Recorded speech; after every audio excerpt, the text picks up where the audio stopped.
Monotropism. Setting up the science.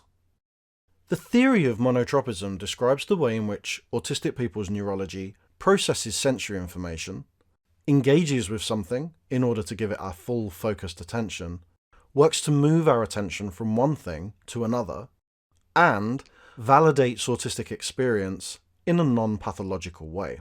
In order to give anything our full attention, we need to build up inertia, allowing our sensory systems time to align themselves with what we're focusing on.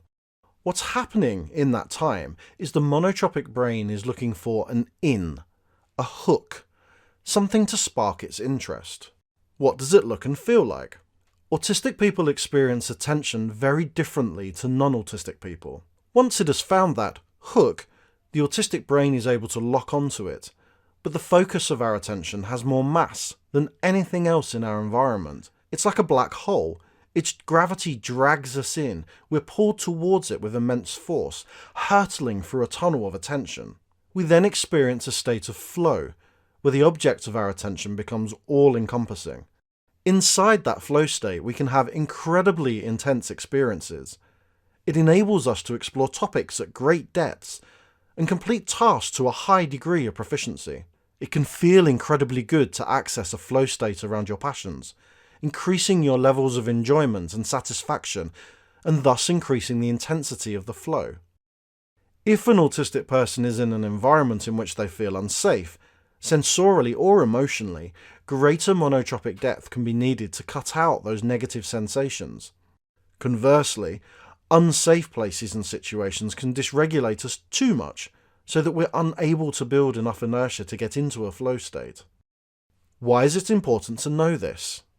If you aren't aware of monotropic neurology, it can be easy to assume that while in a flow state, an autistic person is deliberately disengaged, deliberately not listening, or not paying attention on purpose. This is all classified negatively as challenging behaviour, but is not the case. It can be easy to assume that an autistic person should transition between states of attention as quickly as non-autistic people do.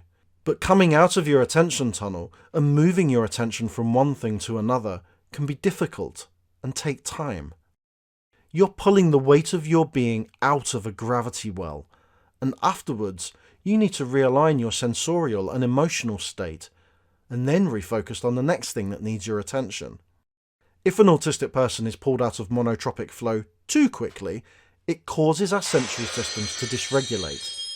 This in turn triggers us into emotional dysregulation, and we quickly find ourselves in a state ranging from uncomfortable, to grumpy, to angry, or even triggered into a meltdown or a shutdown.